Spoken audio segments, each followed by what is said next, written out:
ஓம் சக்தி. சக்தியில் அனைவருக்கும் என்னுடைய அன்பான வணக்கம்.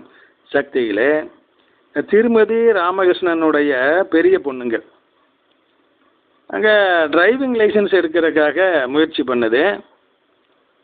குடும்பமே எல்லோரும் அம்மாவுடைய பக்தர்கள், தொண்டர்கள். அங்கே எல்லாம் ஒரு நிமிஷம் லேட்டாக போனால் கூட ஏற்றுக்க மாட்டான், ரிஜெக்ட்ன்ட்டுருவான். ஆனால் இந்த பொண்ணு என்ன பண்ணுச்சுங்க, அதான் டெஸ்ட்டுக்கு போகும்பொழுது 15 நிமிடம் லேட்டு. அம்மாவை வேண்டிக்கிட்டு தான் போச்சு, எல்லாம் பண்ணுச்சு. ஆனால் 15 நிமிடம் லேட்டு. கண்டிப்பாக ரிஜெக்ட் பண்ணிடுவான்னு எதிர்பார்த்தது. ஆனால் அவங்களுக்குள்ளே பேசிக்கிட்டாங்க, சரி நம்ம அனுமதிக்கலாம்னு சொல்லி லைசன்ஸு டெஸ்ட் எல்லாம் போட்டு டெஸ்ட்டில் பாஸும் பண்ணிடுச்சு, லைசன்ஸும் கொடுத்துட்டாங்க. எப்படி பாருங்கள், அந்த நாட்டு சட்டத்திட்டத்தையே அம்மா மாற்றுறாங்க தன்னுடைய தொண்டனுக்காக, பக்தனுக்காக. அது மட்டுமல்ல, சக்தியில்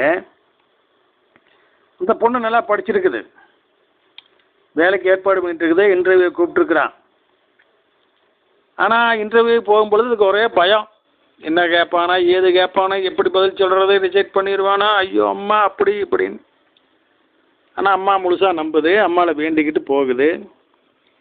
அங்கே இன்டர்வியூவில் என்ன நடக்குதுங்க, இன்டர்வியூ பண்ணுறவங்க கேள்வி கேட்டுட்டு அந்த கேள்விக்குண்டான பதிலை அவங்களே சொல்கிறாங்க. இப்படியே அவங்க எல்லா கேள்வியும் கேட்டு எல்லா பதிலும் அவங்களே சொல்லிக்கிட்டு கடைசியில் இந்த பொண்ணை செலக்ட் பண்ணிட்டாங்க. இப்போ நல்ல வேலையில் இருக்குது சக்திகளே. எப்படி பாருங்கள் அம்மாவுடைய அற்புதங்களே. ஓம் சக்தி.